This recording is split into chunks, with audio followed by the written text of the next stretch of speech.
terkait yang sudah dilaporkan dari provinsi tersebut ke Bapak, bagaimana Pak responnya? Karena ini kan proses penyerapan pendapat dan juga audiensi juga Pak. Jadi kalau kita kan semua kita memahami bahwa kita itu gagal mengelola sampah dimanapun ya, di kabupaten manapun, di provinsi manapun. Dan pemerintah tidak punya fokus concern terhadap pengelolaan sampah itu. Ada kita tuh tahu ada energi baru terbarukan yang bisa proses daur ulang segala macam, tapi kita tidak fokus. Kita tuh gagal di hilir. Kita itu penghasil sampah terbesar, tapi kita tidak mampu mengelola sampah itu jadi kekuatan ekonomi. Kan seharusnya jadi kekuatan ekonomi. Makanya kita dari awal itu menyampaikan mana ruang untuk proses penanganan sampah dari sisi keberpihakan anggaran. Ini kan politik anggarannya nih. Orang itu bisa tahu bahwa pemerintah serius atau tidak serius terhadap sampah. Lihat dong anggarannya.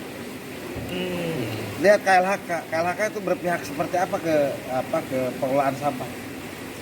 Bukan hanya omongan dan narasi. Kita akan melihat dari sisi strategisnya. Berapa besar anggarannya, berapa persen anggaran dari seluruh anggaran KLHK. Kalau anggaran KLHK adalah 7 triliun, berapa persen dari 7 triliun itu untuk pengelolaan sampah? Kan itu bisa dilihat. Nah, itu kan tidak bisa dibuktikan benar karena kecil. Validasinya gimana Pak? Kita lihat di proses penganggaran daerah KKL. Berapa anggaran untuk lingkungan hidup? Nanti kita lihat lingkungan hidup berapa anggaran untuk penanganan sampah. Itu kan bisa kelihatan tuh. Itu mungkin hanya belum tentu ada 10% dari apa anggaran itu. Nah, itu makanya kita tadi sampaikan bahwa kita ini gagal mengolah sampah karena itu tidak punya fokus terhadap sampah.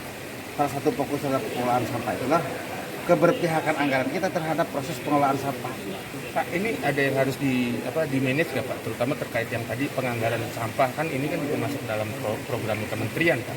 Nah, kira-kira Bapak melihat kita itu kenapa kita dorong agar kementerian menjadi prioritas. Sampah itulah prioritas kita semua. Karena kalau jadi bencana jadi masalah kita semua. Dan sampah ini bukan hanya di satu titik, tapi di seluruh kabupaten kota Indonesia. Persoalan sampah ini. Nah, yang kedua, kita ingin juga mendorong kementerian untuk melakukan proses terobosan-terobosan baru KLHK ini. Bagaimana sampah yang dianggap hina menjadi mewah, yang dianggap kotoran jadi sebuah industri pupuk segala macam. Karena itu keren maksudnya. Nah, gagalnya kita, kenapa gak bisa kita lakukan? Karena kita gagal di hilir. Kita tidak punya hilir untuk pengelolaan sampah yang baik, yang serius. Mampu ke anggaran itu relatif, tergantung orang berpihak. Kalau berpihak, anggaran pasti ada dan bisa diperjuangkan. Sebagai stand terakhir Pak, kira-kira apa yang bisa DPR selaku penyambung lidah aspirasi masyarakat, terutama dalam hal pengelolaan sampah? Kan ini sudah ada dirjen tersendiri dari kementerian dan Bapak sebagai fungsi pengawasan, fungsi legislasi juga. Bapak penganggaran. Gimana Pak? Kita kan makanya ini kan rapat kerja. Rapat kerja itu kan anggota DPR dengan kementerian yang mewakili presiden. Kebetulan ini rapat kerja dengan KLHK.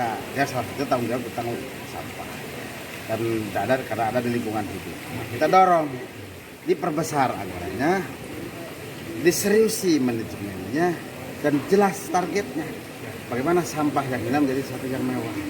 Kita aja. Oke, terima kasih.